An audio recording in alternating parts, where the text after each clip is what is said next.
Hello DSR family, ఎలా ఉన్నారు? చాలా అంటే చాలా బాగున్నారు అనుకుంటున్నాను. సో కాలర్కి ఏంటి అనుకుంటున్నారా, మైక్ అయితే కొనమాట. సో మన ఛానల్లో వీడియోస్ చేయడానికి నా వాయిస్ అయితే కొంచెం లాంగ్ వెళ్ళినప్పుడు డల్ అయిపోతుంది.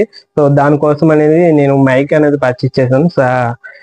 Cheap and best. So maximum 500 బిలోలో అయితే ఉంటుంది. సో దీని యొక్క లింక్ కింద డిస్క్రిప్షన్ లో ఇస్తాను. ఒకవేళ కొనుక్కోవాలంటే ఈ వీడియో చూసిన తర్వాత కొనుక్కోండి. కింద డిస్క్రిప్షన్ లో ఇస్తాను. ఈ మైక్ ఖరీదు వచ్చేసి నేను 480 రూపీస్ కి అయితే తీసుకున్నాను. సో ఫ్లిప్కార్ట్ లో తీసుకున్నాను.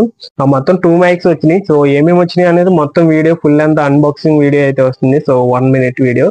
సో ఆ వీడియో కూడా చూడాలనుకుంటే మన పేజ్ని ఫాలో చేసి లైక్ చేయండి. అలాగే నా వాయిస్ ఎలా వస్తుంది, నేనైతే లాంగ్ వెళ్తున్నాను. సో మాక్సిమం ఒక 15 feet అయితే దూరం అయితే జరిగాను. నా వాయిస్ ఎంత లౌడ్ గా తీసుకుంటుంది. లైట్ గా ఓవర్ అయితే వస్తుంది. నేనైతే అదైతే గమనించాను. లైట్ గా ఓవర్ వచ్చినా మనం ఆడియో లైబ్రరీలో మనం అయితే ఎడిట్ చేసుకోవాలి. సో ఎలా ఉంది, మీకైతే నచ్చిందా? సో అన్బాక్సింగ్ వీడియో చూడాలనుకున్నా లైక్ చేసి ఫాలో చేసేయండి.